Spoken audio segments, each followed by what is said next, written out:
ત્વમેવ સર્વમ મમ રંગદેવ. દત્ત ભાગવતનું બિરુદ પામેલ શ્રી રંગ અવધૂત શ્રી વિરચિત શ્રી ગુરુલીલામૃત ગ્રંથ આવાગમનના ફેરામાંથી મુક્ત કરાવે છે. જાણે બ્રહ્મરસાસ્વાદે ભર્યો નર્યો ગ્રંથ સાધ્યંત. આ વરદ અને ઔપાસનિક ગ્રંથને રંગબાળ શ્રી જગદીશાનંદજીએ સરળ અને સંક્ષિપ્ત ગદ્ય લેખન રૂપે વર્ષના દરેક દિવસ માટે એક પેજ તેમ 364 પેજમાં આ શ્રીરંગ બ્રહ્મરસાસ્વાદનું સર્વને રસપાન કરાવ્યું છે. તે ક્રમમાં દરરોજ શ્રવણ કરીએ. દત્તબાવનીના ગાન પછી આ એક એક પેજનું પઠન કરવું શ્રેયસ્કર છે. સપ્તાહ 29 મંગળવાર. નિરંજન અલગજીને કહે છે કે હે ગુરુજી, ગણગાપુરમાં તો નિત બ્રહ્મભોજન થાય છે, તો તે બ્રહ્મભોજનમાં કોણ કેવી રીતે સર્વને બ્રહ્મભોજન કરાવે છે તેનું દિવ્ય દર્શન મને તો કરાવો. નિરંજનની ગુરુભક્તિ અને બ્રહ્મભોજન જિજ્ઞાસા વૃત્તિને પામીને અલગજી કહે છે કે હે નિરંજન, ગણગાપુરમાં ભાવિક લોકો દૂર દૂરથી શ્રદ્ધાભાવે આવતા. શ્રી ગુરુ પ્રીત્યર્થે બ્રાહ્મણ ભોજન નિત થતું હતું. અનેક ભક્તો આવીને બ્રહ્મભોજન કરાવતા હતા. તેમાં એક પણ દિવસ બ્રહ્મભોજનના સંકલ્પ માટે કોઈને માટે ખાલી પડતો નહીં. એવા પ્રસંગમાં ગણગાપુરમાં અતિ દૂરથી કાશ્યપ ગોત્રનો ભાસ્કર નામનો વિપ્ર ગુરુ ભિક્ષાર્થે માત્ર 3 જણ પૂરતી જ અલ્પ સામગ્રી લઈને ગુરુસ્થાને આવીને રહ્યો.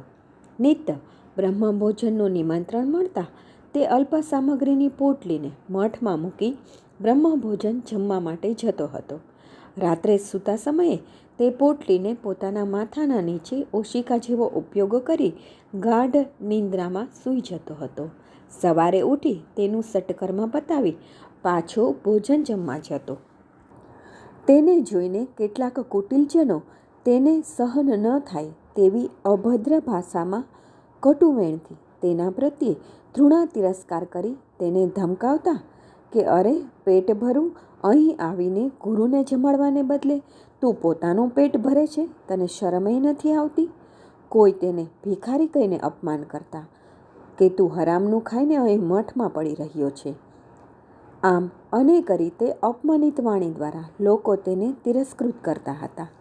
આમ અપમાનિત બોલ સાંભળી તૃણાસ્પદ થતાં પોતાનું જીવન ગુરુમઠમાં પસાર કરતા 3 મહિના થયા. એક દિવસ આ બધાની મશ્કરી સાંભળીને શ્રી ગુરુદેવે ભાસ્કરને પોતાની પાસે બોલાવીને કહ્યું, હે પ્રિય ભાસ્કર, તું મને સ્વયં પાક કરીને ભિક્ષા જમાડ. શ્રી ગુરુના વચન સાંભળી ભાસ્કર શ્રી ગુરુજીના ચરણે નમન કરી બજારમાં જઈ દુકાનમાંથી 2 જાતના શાક, લગભગ 2.5 સેર ઘી લઈને મઠમાં આવી સ્નાન કરી શ્રી ગુરુજી માટે ભિક્ષા બનાવે છે. શ્રી ગુરુજીને અન્ય વિપ્રો આવી પોતાની ભિક્ષા લેવાનું આમંત્રણ આપે છે. શ્રી ગુરુજીએ સૌને ના પાડીને કહ્યું, આજે તો હું ભાસ્કરની ભિક્ષા લેવાનો છું. શ્રી ગુરુજીનું વચન સુણતા સૌ બ્રાહ્મણો નિરાશ થતા બોલ્યા કે આજે તો આપણું મિષ્ટાન્ન ગયું. આજે આપણે બધાએ ઉપવાસ કરવો પડશે.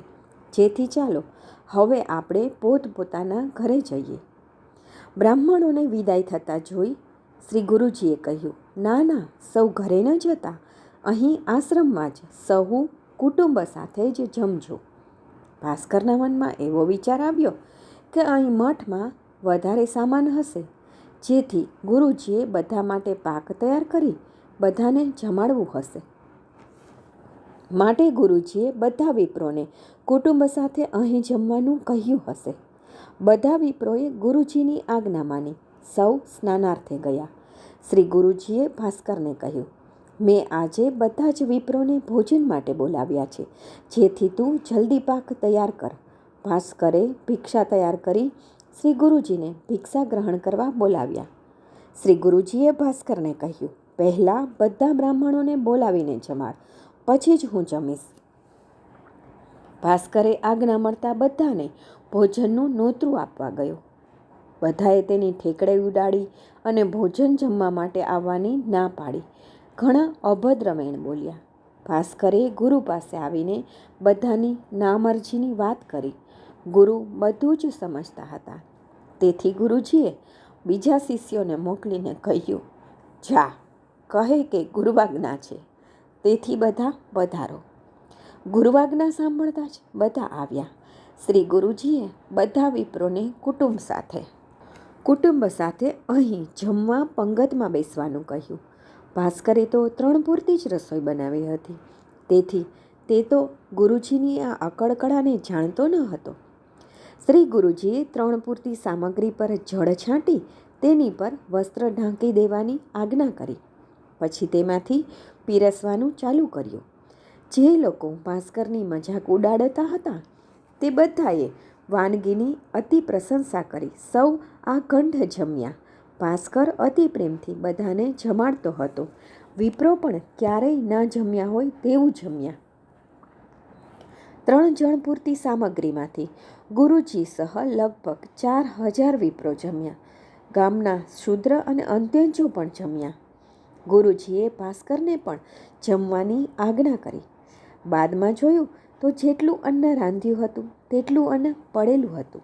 વધેલું અન્ન જલપ્રવાહમાં જલચર માટે વહેતું કર્યું. ભક્તિમાં અને ગુરુજીના મઠ આશ્રમે લેતા લોકોએ ક્યારેય સામાન્ય લાગતા નવા ભક્તને, ક્યારેય અહંકાર વૃત્તિથી બીજાને, ક્યારેય નીચો હલકો કે તેનું અપમાન થાય તેવું ક્યારેય કોઈએ સ્વપ્નમાં પણ દુર્વૃત્તિ વિચારવી જોઈએ નહીં. શ્રી ગુરુજીએ ભાસ્કરની ભિક્ષા પ્રેમથી જમીને સ્ત્રી પુત્ર સૌને પૂજ્યશ્રીએ આશીષ આપ્યા.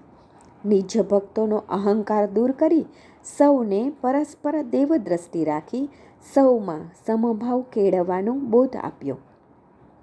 ભજો અહર્નિશ એહને છોડી કુતર્ક સર્વ થતા તુષ્ટ શું દેન એ સાક્ષાત વિધિહરિ સર્વ.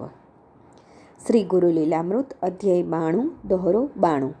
અવધૂત ચિંતન શ્રી ગુરુદેવ દત્ત.